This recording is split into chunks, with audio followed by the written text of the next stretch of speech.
Hallelujah.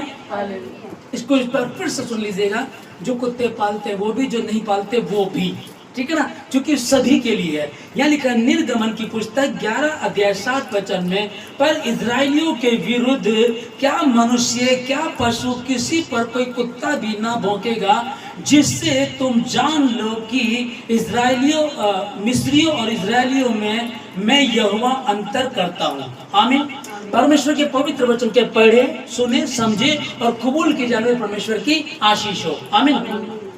अभी जैसे कि यहाँ लिखा है कि मिस्रियों को जब पहलू ठोको यहोवा मारेगा, उसका स्वर्गदूत मारेगा, तो उन्हीं के बीच में इजरायली लोग भी रहते थे। अब इजरायली लोग जो रहते थे उसके बीच लिखा है कि क्या मनुष्य क्या पशु कोई कुत्ता भी उन पर नहीं भौंकेगा। ओके, तो हम लोग सुनते हैं जब कहीं किसी गली में कोई कुत्ता भौंक रहा है या रात को रो रहा है, तो उसके ऐसा बताया जाता है कि या तो वो देख रहा है इस घर में मौत होने वाली है, या फिर वो ऐसा महसूस करता है कि कोई नया आदमी आया है, चोर आया है, चोरी होने वाली है। तो इसके विषय में यही बताया जा रहा है। इसका जो ओरिजिनल हम पढ़ते हैं, यहाँ लिखा है कि कोई कुत्ता भी नहीं भौंकेगा। वहां लिखा है कि इजराइलियों की तरफ मुंह करके कोई कुत्ता भी नहीं भौंकेगा, क्योंकि कुत्ता किधर की तरफ मुंह करेगा, जिधर मौत का स्वर्गदूत आया है उसे मौत का स्वर्गदूत दिखाई देगा और वो उस घर की तरफ, वो कुत्ता उस घर की तरफ मुंह कर करके रोएगा ना। तो इजराइलियों पर कोई कुत्ता भी नहीं भौंकेगा। ओके, ये परमेश्वर बताया। तो इजराइली लोग जो यहूदी लोग हैं वो ऐसा मानते थे, उनको ऐसा था कि जिस नगर में कुत्ता नहीं है वहां वो लोग नहीं रहते थे। जहां ये रहते थे वहां डॉगी होते थे, उसी नगर में ज्यादा रहा करते थे, क्योंकि इनको पता चल जाता था। और दूसरी बात, अगर ये कहीं रात को कहीं से आ रहे हैं और इनको लग रहा कि इस नगर में, इस गली में या इस मोहल्ले में कहीं कुत्ता रो रहा है, भौंक रहा है, तो ये उस नगर में नहीं जाते थे, क्योंकि इनको पता है कि मौत का स्वर्गदूत वहां घूम रहा है। ओके, अब हम ये सुनते थे, यहाँ बहुत पहले से सुनते थे, कई बार ऐसा लगता था कि यार दुनियावी बातें हमारे लिए, पर ये बाइबल इसके विषय में बता रही है कि डॉगीज के बारे में, कुत्तों के विषय में प्रभु ने क्या कहा कि मैं उस रात को मौत का स्वर्गदूत भेजूंगा और वो मिस्रियों के पहलोटों को मार डालेगा। उसी बीच में तुम लोग भी रहते हो, पर इजराइलियों पर क्या मनुष्य क्या पशु कोई कुत्ता भी नहीं भौंकेगा। ये मेरी और आपकी आशीष है, ये परमेश्वर के लोगों के मानने वालों की आशीष है। आमीन। ये 4000 वर्ष पूर्व ये बात लिखी गई। 26 जून की बात है ये। ब्रिजेश सोलंकी नाम का एक लड़का जो कबड्डी का प्लेयर है, कबड्डी का प्लेयर था जो, ओके, ये कहीं से प्रैक्टिस करके आ रहा था और आने के बाद इसने देखा कि एक कुत्ते का पिल्ला नाले में पड़ा हुआ रो रहा है। इसने उसको निकाला, निकालने के बाद उसने कहीं उसको हल्का सा नाखून मार दिया या उसको काट लिया। अब वो इसने सोचा कि कुछ नहीं, ये हल्का सा ये ठीक हो जाएगा, उसने इसकी लापरवाही की। थोड़े दिनों 14 दिन के बाद वो भौंकने लगा, ठीक है ना। पहलवान था, इसने एक अच्छा काम किया, उस कुत्ते को बचाया, है ना, कुत्ते के पिल्ले को बचाया, निकाला, बोला भाई नाले में, लेकिन उसका नाखून लग गया, उसको काट लिया। अब ये बिल्कुल मर गया। अच्छा खिलाड़ी था, ईमानदार था। अब समझिएगा जो नाले में से कुत्ते के पिल्ले को निकाल रहा, कितने अच्छे मन का रहा होगा। ओके, लेकिन इसने एक लापरवाही की कि कुत्ते ने जो नाखून मारा या काट लिया, उससे इसको रेबीज हो गया। रेबीज हुआ तो इसने वो इंजेक्शन नहीं लिए, लापरवाही की, और उसके बाद कई डॉक्टरों पे गए, कहीं ठीक नहीं हुआ। उसके बाद इसकी बहुत ही दर्दनाक मौत हो गई। कुत्ते की पहली क्वालिटी क्या है कि वो सूंघ लेता है, उसको स्वर्गदूत मौत के स्वर्गदूत दिख जाते हैं, वो अलर्ट कर देता है। जब भी कहीं तुम जा रहे हो वो अलर्ट करता है कि तुम्हारी गली में, तुम्हारे नगर में कोई अनजान व्यक्ति या चोर आया है, ये किया करते हैं। लेकिन उसके अंदर एक खतरनाक बात कौन सी आ गई है, ये जब उसको रेबीज हो जाता है, यदि वो किसी को काट ले या किसी को घायल कर दे तो उसके बाद वो भी मर जाता है, अगर वो लापरवाह हो तो। ओके, तो यहाँ मैं क्या कहना चाहता हूँ आप लोगों को कि परमेश्वर ने कहा सांप की तरह, चतुर कबूतर की तरह भोले बने रहो। भोले बने रहेंगे तो मूर्खता रहेगी ना। बिल्ली आती है और कबूतर सोचता है कि मैं आंख बंद कर लेता हूं और बिल्ली मुझे नहीं देखेगी, लेकिन क्या बिल्ली नहीं देखेगी? ठीक है। तो जो इस बंदे ने लापरवाही की वो एक अलग बात होगी, ठीक है ना। अब जो मसीहों के लिए, ये भी नॉन मसीह था, अब जो मसीहों के लिए कि पहले तो हमें कबूतर की तरह, भोले सांप की तरह चतुर रहना है, हमें तरीके से चलना है। परमेश्वर ने डॉक्टर भी बनाए, सिस्टम भी बनाया। उसके बाद फिर एक वचन एक हमको बताता, मरकुस की पुस्तक 16 अध्याय 16 वचन में जहां हम पढ़ते हैं, वहां लिखा है, जो विश्वास करे और बपतिस्मा ले उसी का उद्धार होगा, और विश्वास करने वालों में चिन्ह पाए जाएंगे, वो मेरे नाम से दुष्ट आत्माओं को निकालेंगे। ओके, यदि वो प्राण नाशक वस्तु भी पी जाए तो भी उससे उनकी कुछ हानि नहीं होगी। अब देखिएगा मसीह में भी कैटेगरी कौन सी चल रही है, दो कैटेगरी है। कौन सी वाली? एक बुलाए हुए, एक चुने हुए। आप बुलाए हुए हैं और आप सोचे रहे तो प्रभु ने तो कहा था मत डर मैं तेरे साथ हूँ, प्रभु ने कहा था मैं तुझे आशीष दूंगा, प्रभु ने तो एलिया को कौवे की चोंच में खिलाया था, परमेश्वर ने लाल समुद्र को दो भाग कर दिया था।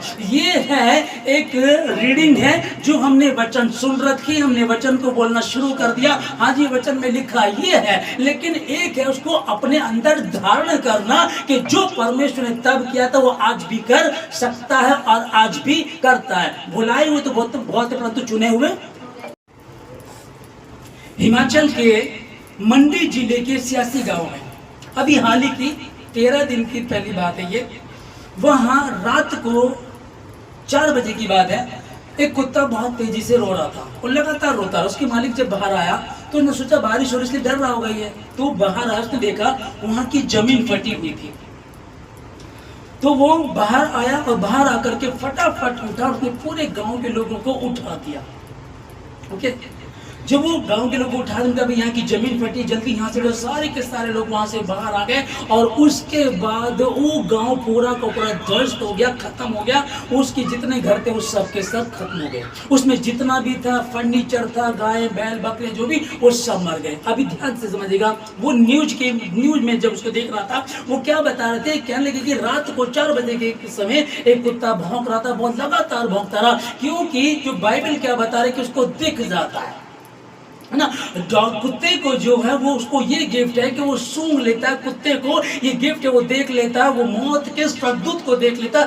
पर इस्राएलियों पर क्या मनुष्य क्या पशु कोई कुत्ता भी नहीं, उनकी तरफ कोई कुत्ता भी मुंह करके नहीं भौंकेगा। 4000 साल पहले का वो वचन हमने पढ़ा यहाँ, जो मिस्रियों में से बात चल रही है, और 4000 साल के बाद आज जो हम प्रेजेंट में 2025 में अभी 10 के 11 दिन पहली बात है, वो पूरा का पूरा गांव एक कुत्ते के लगातार भौंकने से वो बचा लिया गया। उनका मालो मसाला तो नहीं बचा, लेकिन जान एक भी नहीं गई।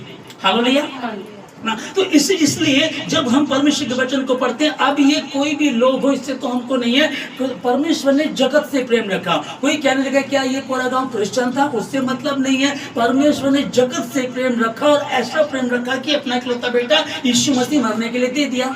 मरकुस की पुस्तक 16 अध्याय 16 और 17 जो हमने पढ़ा, जो विश्वास करे और बपतिस्मा ले उसी का उद्धार होगा, और विश्वास करने वालों में चिन्ह पाए जाएंगे। ओके, अब 2 चीज लिखी है, जो विश्वास करे और बपतिस्मा ले उसी का उद्धार होगा, और जो विश्वास ना करे वो दोषी ठहराया जा चुका है।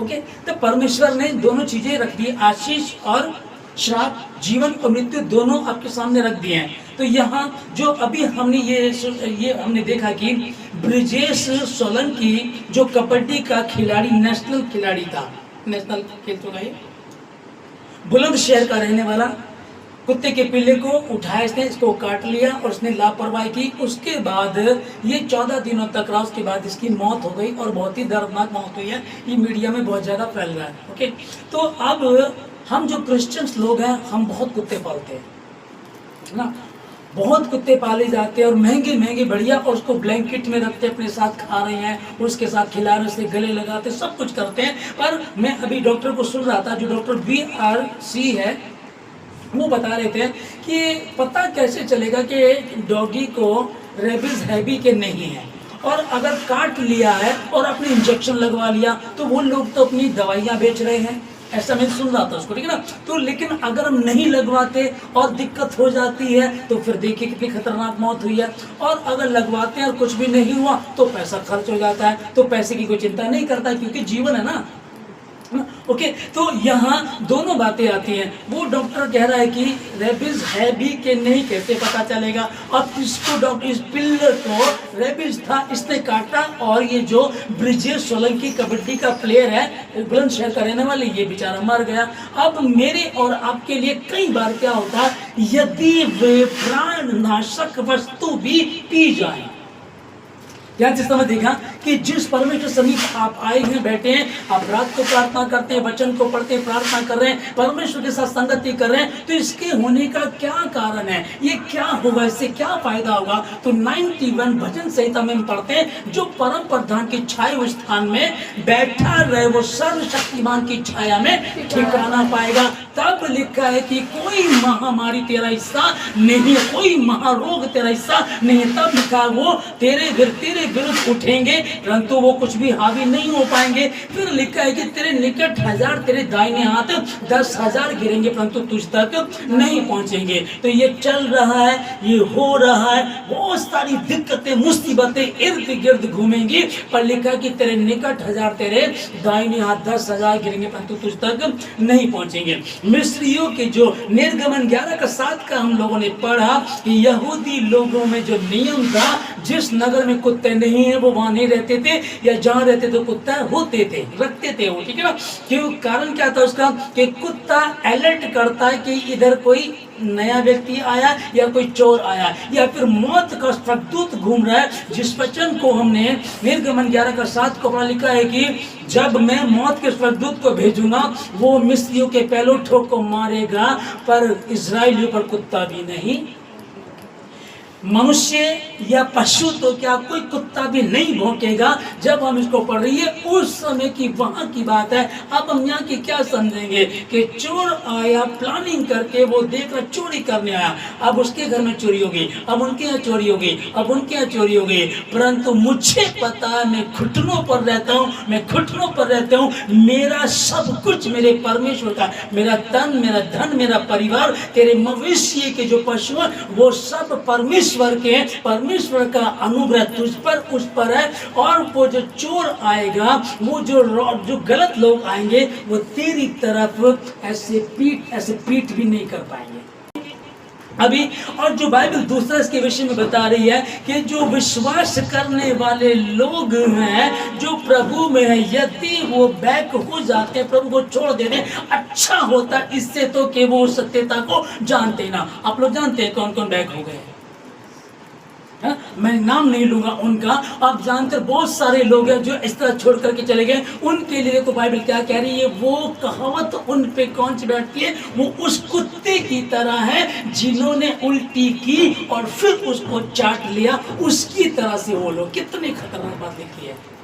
जमीन और आसमान का बनाने वाला परमेश्वर मुझसे और आपसे प्रेम करता है, और कहा कि मैं तुम्हें सृष्टि की समस्त जातियों में श्रेष्ठ कर दूंगा। आमीन।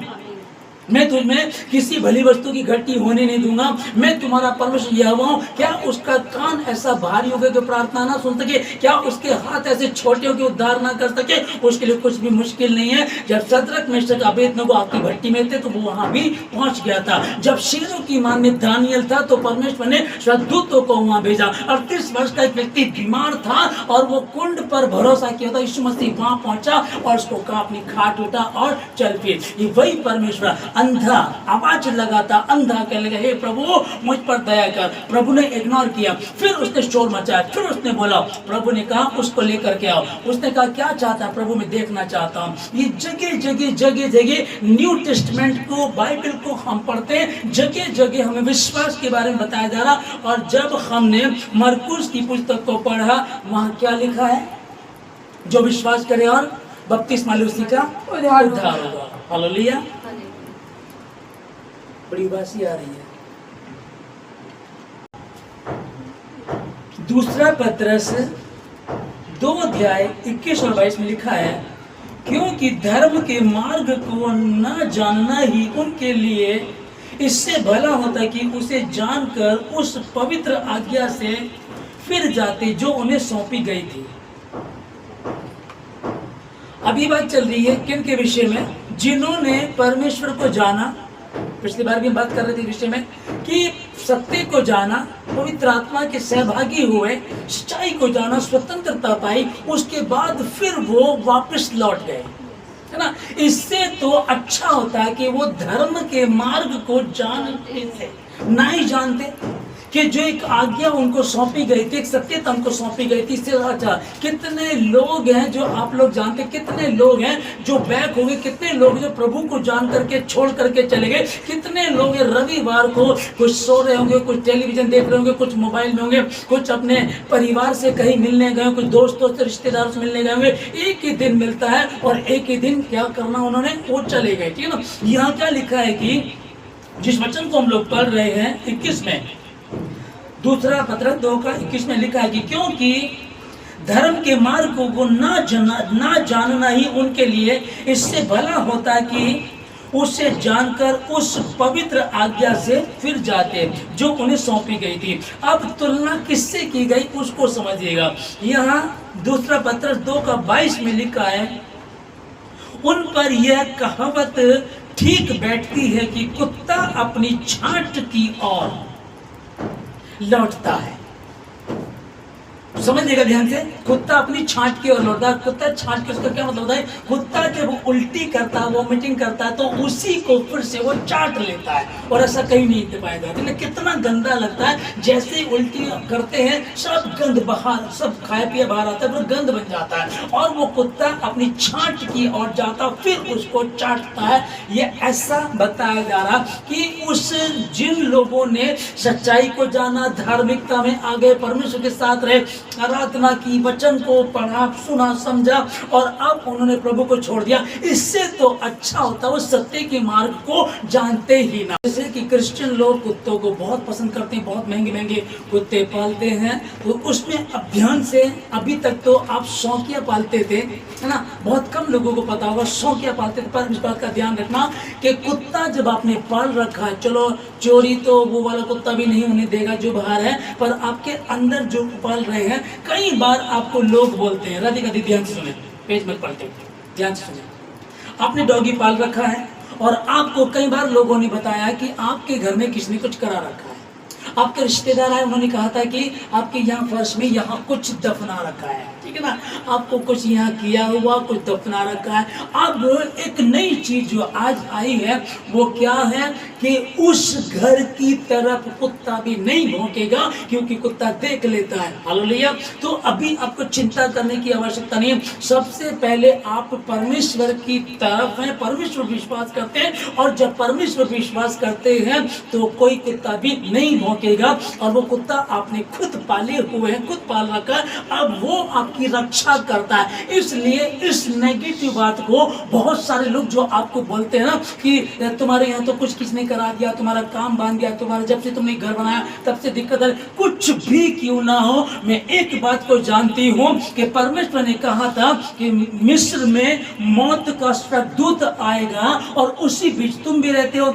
4 घर मिस्रियों के, एक घर इजराइल का, उन चारों के पैलोठे तो मरेंगे, लेकिन इजराइलियों पर कोई कुत्ता भी नहीं भौंकेगा, क्योंकि परमेश्वर का अनुग्रह उन पर है, आप पर अनुग्रह है परमेश्वर का। आमीन। जब वो परमेश्वर उसको जब भेजा, अन्य जातियों को वो बचा सकता है, तो फिर भी उसकी अपनी प्रजा हो। ये 2025 की 10 दिन पहले की जो हिमाचल के मंडी के जिले गांव की जो मैं बात बता रहा आप लोगों को, रात को कुत्ता भौंका, मालिक बाहर उठ करके आया, उसने देखा कि जमीन फटी हुई है, और उसने क्या किया, पूरे गांव को जाकर के बता दिया, सारे लोग घरों से बाहर आ गए, उसके बाद सब ध्वस्त हो गया।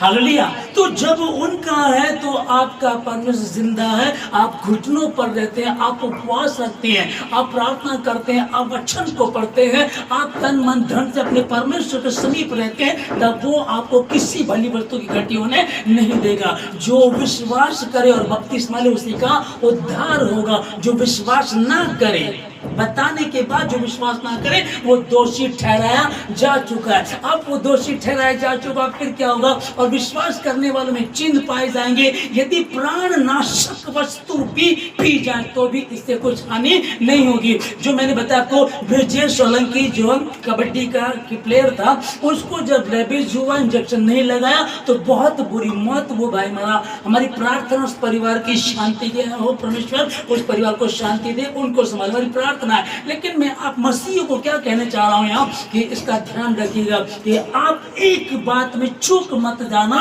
आप तैयार रहना, आप तैयार रहना। मैं प्रभु का हूँ, मुझ पर परमेश्वर की दृष्टि है कि मेरे बच्चे जहाँ भी रहते, मेरे परिवार जहाँ भी रहता है। कई बार हम गली में देखते कुत्ता किसी को फाड़ देता, कई जगह बहुत केस पाए जाते हैं, ठीक है ना। मेरा बच्चा जहाँ भी जाए, मेरा परिवार जहाँ भी जाएगा, उसके साथ दूत जाते हैं, तेरे निकट 1000, तेरे दाहिने हाथ 10,000 गिनेंगे, परंतु तुझ तक नहीं पहुंचेंगे। मैं प्रभु की हूँ, मैं प्रभु का हूँ। एक व्यक्ति एक घर से विश्वासी है तो उसके द्वारा उसका घर आना उद्धार पाएगा। जब परमेश्वर ने कहा है तो डरने की आवश्यकता नहीं है, और इस बात पर भरोसा रखे कि मिस्रियों के पैलोठे मारे जाएंगे परंतु इजराइलियों का बाल भी बाका नहीं होगा। हालेलुया। वही परमेश्वर, उसने मेरे और आपके लिए अपने प्राणों को दिया, उसके कोड़े खाने से हम चंगे हो चुके हैं। लेकिन फिर कुछ सुनने वाले अभी ये भी कह सकते हैं, क्यों? क्या क्रिश्चियनों में रेबिट से एक व्यक्ति नहीं मर गया था? क्या क्रिश्चियनों में एक आदमी ऐसे नहीं मर गया था? क्या क्रिश्चियनों में एक आदमी दारू पी के नहीं मरा था?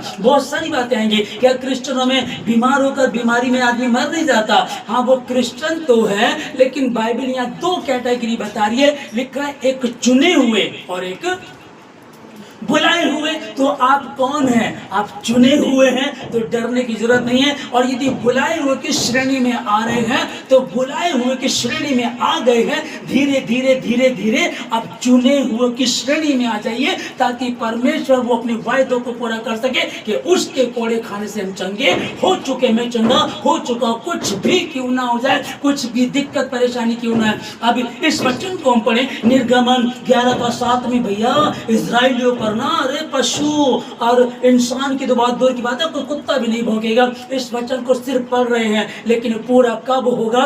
जब हम उसकी बातों को मान करके चलेंगे। क्योंकि मैं जमीन पर उतर आया हूं, मैंने इजराइलियों के कराने को सुना। ये परमेश्वर उतर के आया, उसने कराने को सुना और उसने आकर के तुमसे प्रेम किया। लेकिन उसके बाद अब तुम्हारी तरफ से शुरुआत होनी चाहिए। प्रभु तूने मुझसे प्रेम किया, अब मैं तुझसे प्रेम करूंगा, मैं तुझसे प्रेम करूंगी, और जो तेरे वचन में लिखा है उसको मान करके हम चलेंगे, और जो तेरी योजना उसको पूरा करेंगे। हमें कुछ भी होता रहे, मैंने क्या कहा आप लोगों को, फिर ध्यान से समझिएगा मैं किसकी श्रेणी में हूँ। क्या मैं सिर्फ बुलाए हुए की श्रेणी में हूँ? नहीं, मैं चुने हुए की श्रेणी में हूँ। इसमें क्या लिखा? मसीह में मसीहों के लिए, ठीक है ना। अब मसीहों के लिए क्या हो गया? 2 कैटेगरी। कौन कौन सी? फिर वही बात आती है, एक चुने हुए, एक बुलाए हुए। तो क्रिश्चियन लोगों को आप कहेंगे ये क्रिश्चियन है। बहुत से लोग तो बोलते हैं कि तुम तो नए हो, 10 साल से प्रभु को जाना, 6 महीने से प्रभु को जाना। अरे हमारे यहाँ तो पुराने जो पैदाशी है ना, वो भी दारू पीते हैं ना, वो भी हमारे साथ कुछ भी होता है, अगर गलत होता वो भी करते हैं। तो लोग ऐसा बोलते हैं। इसीलिए परमेश्वर का वचन इसलिए सिद्ध है, पवित्र है, कोई खोट नहीं है, क्योंकि लिखा है कि वो चुने हुए होते तो वो गलत काम ना करते, क्योंकि बुलाए हुए की श्रेणी में थे। वो 5 मूर्ख स्त्रियों के समान गिने गए, 5 बुद्धिमान की तरह नहीं गिने गए। आमीन। अब क्या लिखा? मसीह में मसीहों के लिए जो कुछ होता है भलाई को उत्पन्न करता है, अर्थात लेकिन उन्हीं के लिए जो उसकी इच्छा पर चलते हैं। आप अगर उसकी इच्छा पर चलते हैं तो ये वचन आपके लिए उसके कोड़े खाने से हम चंगे हो चुके, निश्चय ही उसके मार खाने से हम चंगे हो चुके हैं। निश्चय वो बरकत मेरी, अब जो मसीह में वो नई सृष्टि, पुरानी बातें बीत गई, देखो नई बातें आ गई हैं। अब अगर कुछ भी हानि की बात लगती है, डर लगता है, माहौल बहुत बुरा है, समय सही नहीं है, हाल हम देख रहे हैं, स्कूल भी ठीक नहीं है, स्कूल में टीचर ने एक बच्चे के साथ ऐसा किया, बस कंडक्टर ने ऐसा किया, घर से आप अपने बच्चे को छोड़ आते हैं, कैसे बचेंगे? एक स्वीपर था जो सफाई करने वाला, उसने हॉस्पिटल में एक बीमार के सोने के कुछ जेवर निकाल लिए। एक लेडी थी जो हॉस्पिटल में थी, बीमार के साथ दुष्कर्म किया गया। आप बताइएगा कि हॉस्पिटल में हम सेफ नहीं है, हमारे बच्चे स्कूल में सेफ नहीं है, सड़क पर सेफ नहीं है, हम कैसे बचेंगे, कहाँ जाएंगे, क्या होगा? ये तो बड़ी दिक्कत वाली बात हो रही है। पर ध्यान रखिएगा, मैं यहोवा हूँ, यही मेरा नाम है। जब मैं काम करना चाहूँ कौन मुझे रोक सकता? मैं वही परमेश्वर जो मिस्रियों की गुलामी से इजराइलियों को निकाल करके लेकर आया था, और उन पर मिस्रियों पर तो मौत का उस पर दूत आएगा, उनके पहले को मार डालेगा, परंतु इजराइलियों पर क्या मनुष्य, क्या पशु, कोई कुत्ता भी नहीं भौंकेगा। मैं वही परमेश्वर हूँ। यीशु मसीह आज, कल और युगानी एक जैसा है, इसलिए ध्यान रखिएगा। यीशु मसीह आज जो प्रेजेंट में है, कल जो बीत गया है और जो आने वाला, यीशु मसीह आज, कल और युगान युग आने वाला, युगान युग एक जैसा है। यदि आप उस पर विश्वास करते हैं और यदि आप मात्र बुलाए हो गए, आप बुलाए गए, फिर चुने गए या चुने हुए श्रेणी में है, आप उससे प्यार करते हैं, उसके साथ चलते हैं, तो आपको किसी भली वस्तु की घटी होने नहीं देगा। संसार में सब चल रहा है। हाय काश वो जो ब्रिजेश सोलंकी, जो कबड्डी का प्लेयर था बेचारा, जब अगर वो इंजेक्शन लगवा लेता तो ना मरता। आप मसीह में, अरे काश हमारे साथ ऐसा कुछ ना हो जाए। डरना मत, चिंता मत करना। अगर अनजाने में हो गया, लापरवाही भी कर दी, चिंता मत करना। दुनियावी रीति में आपने लापरवाही कर दी, इन बातों में फर्क नहीं पड़ता। बस मसीह के साथ रहते हुए लापरवाही मत करना, मसीह के साथ ईमानदारी में बने रहना, उसके वचन को आदर देना। 7वां दिन मिला, भले तंबू में आना, वचन को पढ़ना, प्रार्थना करना, उपवास रखना। जब आप ऐसा करेंगे तो निश्चय ही वो परमेश्वर तुम्हें संभालेगा, बचाएगा। उसका वायदा, ना तुम्हें छोड़ूंगा, ना ही त्यागूंगा। इसलिए ध्यान रखिएगा कि मेरा परमेश्वर महान है, मेरा परमेश्वर सर्वशक्तिमान परमेश्वर है। मैं प्रार्थना करता हूँ प्रभु के लिए, मेरे प्रभु जी, यदि कोई भी इन लोगों में कोई कमजोर है तो आपके बाद और मजबूत बने। क्योंकि कई बार लगता है कि अरे वो जो ब्रिजेश सोलंकी है, जो कबड्डी प्लेयर है, वो था जो बेचारा, उसने रेबीज का इंजेक्शन लगा लिया होता तो अच्छा होता। अगर नहीं लगाया तो गलत हो गया। हमारे फोकस देखिए कहाँ चला गया। हर किसी का सोशल मीडिया पे वही बात घूम रही है, हर किसी का वो यही कह रहे होंगे, वो यही बात सोच रहे होंगे, लोग सोच रहे होंगे अब के बाद या तो डॉगी को हाथ नहीं लगाना, और लगाना है कुछ हल्का सा हो जाएगा तो हम तुरंत इंजेक्शन लगाएंगे। लोगों का फोकस का उस एक चीज पे, और शैतान उधर उलझा करके दूसरी तरफ से वार करेगा। जैसे चोर करता है, सामने से आता हुआ दिखाई देगा एक बंदा, लेकिन पीछे से 50 आ रहे होंगे। एक बीमारी पे आप फोकस करेंगे, इससे अब हम बच जाएंगे। हम डॉगी नहीं पालेंगे, यदि काट लेगा तो रेबीज का इंजेक्शन तुरंत लगवाएंगे, हम बच जाएंगे। यहाँ से तो बच जाओगे। सैकड़ों बीमारियां, सैकड़ों मुसीबतें, सैकड़ों दिक्कतें जो हम आपके पीछे थी हैं और रहेंगी। क्यों रहेंगी? क्योंकि शैतान बड़े क्रोध के साथ जमीन पर उतर आया है और जानता है कि उसका समय थोड़ा ही है। इसलिए वो तो चैन से नहीं बैठता, हम बैठ जाते हैं। इसलिए हम निरंतर प्रभु में बने रहें, जैसे यीशु मसीह ने कहा था, जैसे यीशु मसीह ने कहा था, जागते रहो, प्रार्थना करते रहो कि तुम परीक्षा में ना पड़ जाओ। क्योंकि आत्मा तो तैयार है परंतु शरीर दुर्बल है। आत्मा तैयार है, जो शरीर की दुर्बलता है हमें उस पर फोकस करना, उस शरीर की दुर्बलता को दूर करना है। उस शरीर की दुर्बलता को दूर करेंगे तब हम उस आशीष को पा सकेंगे। मैं यीशु मसीह के नाम में आप लोगों को आशीष देता हूँ, आशीष देता हूँ यीशु मसीह के नाम में। रोमियो 8:28 यीशु मसीह के नाम में आपके जीवन में पूरा हो। मसीह में, मसीहियों के लिए जो कुछ होता है भलाई ही को उत्पन्न करता है, अर्थात उन्हीं के लिए उसकी इच्छा के अनुसार चलते हैं, उसकी इच्छा के अनुसार बुलाए गए। आप वही हो यीशु मसीह के नाम में। अब कुछ भी होता रहे चिंता मत करना, बस मैं अपनी आंखें पर्वत की ओर लगाऊंगा नहीं, सहायता तो मुझे यहोवा की ओर से मिलती है। मैं निरंतर उसे देखती रहूंगी, निरंतर उसको देखता रहूंगा, क्योंकि यदि वो मेरे पक्ष में तो मेरा विरोधी कौन हो सकता है। और जो मुझे सामर्थ्य देता है उसमें मैं सब कुछ कर सकता हूँ। यीशु मसीह के नाम में मैं आशीष देता हूँ। जितने भवन में हैं, भवन के आसपास होते, जितने ऑनलाइन सुन रहे हैं, यीशु मसीह के नाम में आप परमेश्वर के वचन को आदर दीजिएगा। परमेश्वर आपकी रक्षा करेगा। जहाँ कहीं तू जाएगी, जहाँ के तेरे बच्चे जाएंगे, स्कूल में, यहाँ वहाँ, कहीं भी जाएंगे, आप घूमते कहीं भी आप जाएंगे, वो अपने स्वर्गदूतों को तेरे निमित्त, तेरे बच्चों के निमित्त, तेरे घराने के निमित्त आज्ञा देगा कि जहाँ कहीं जाए उनको यदि वो फिसलते तो हाथ डाले, ऐसा ना हो कि उनके पैरों में पत्थर से ठेस लगे, क्योंकि ये वो घराना है, वो परिवार है जो परम प्रधान की छाया उस स्थान में बैठा रहता है, इसलिए वो सर्वशक्तिमान की छाया में ठिकाना पाएगा। यीशु मसीह के नाम में आपको आशीष देता हूँ। धन्यवाद देते सब बातों में प्रार्थना मसीह यीशु के नाम से मांगते हैं, आमीन।